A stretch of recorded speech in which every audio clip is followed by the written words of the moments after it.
தெரியாதவன்னு வச்சுக்கோங்களேன். கண்ணு தெரியாதவங்க என்ன பண்ணுவாங்க?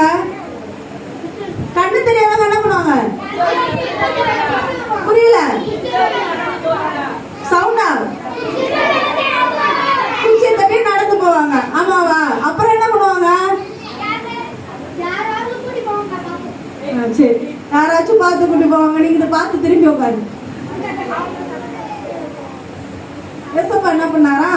ஒவ்வொரு அற்புதமா செஞ்சுக்கிட்டு வந்துட்டே இருந்தாராம். புரியுதுங்களா? செஞ்சுட்டு வந்துட்டு இருக்கப்ப அடுத்து வந்துட்டு வர வழியில வந்து ஒரு கண்ணு தெரியாத பார்வையற்றோர் உட்காந்துருந்தாராம்.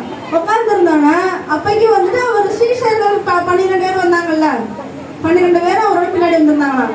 அப்பைக்கு கண்ணு தெரியாத என்ன பண்ணியிருந்தாரா? வழியறிய உட்காந்துருந்தோன்னே அந்த 12 சீஷர்களை வந்த ஒருத்தவங்க, ரபி இது மாதிரி ஒரு குருடர் வந்து உட்காந்துருக்கான் அப்படின்னு சொல்லியிருக்காங்க. அவருக்கு என்ன சொல்லியிருக்காங்கன்னா, நம்ம முன்னோர்கள் செஞ்சா பாவம், இல்லைன்னா அவன் செஞ்சா பாவமா அவனுக்கு கண்ணு தெரியாம போச்சு அப்படிங்கிறப்ப அவங்க வந்து சொல்லி, பாப்பா கவனியா, புரியுதுங்களா? அவன் முன்னோர்கள் செஞ்ச பாவமா இல்ல இவன் செஞ்ச பாவமா என்னன்னு தெரியல, இவனுக்கு வந்து கண்ணு தெரியாம போயிடுச்சு அப்படிங்கிறப்ப வந்துட்டு சொல்லியிருக்காங்க அந்த சீஷர்கள்.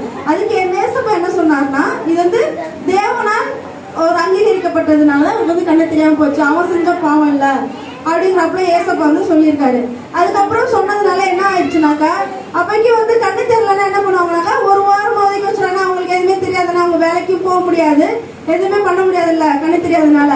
அப்புறமேட்டுக்கு என்ன ஆச்சுனாக்கா வந்துட்டு அந்த கண்ணு தெரியாத என்ன சொல்லிட்டாருனாக்கா, நீங்க எனக்கு சுகம் கொடுத்தீங்கன்னா இந்த உலகத்துக்கு அவர் என்ன பண்ணுவாரா, ஏசப்பாவோட சுவிசேஷத்தை, அதாவது நான் வந்து இந்த உலகத்துக்கு வந்து ஒரு பயனுள்ளவனா இருப்பேன் அப்படிங்கிறப்ப வந்து சொல்லியிருக்காரு.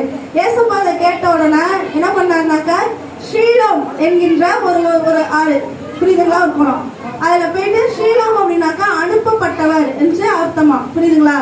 அதனால வந்துட்டு ஏசப்பா என்ன சொன்னாரு, ஸ்ரீலம் அப்படிங்கிற இடத்துக்கு போ அப்படிங்கிறனா அவர் வந்து போன உடனே வந்துட்டு கழுவணும், அந்த சோறு ஒரு மாதிரி சொல்லி பூசணும்னா அந்த கழுவிட்டானா அவங்களுக்கு வந்து பார்வை அடைஞ்சிட்டாரு. இதுதான் இந்த ஸ்டோரி, புரியுதா?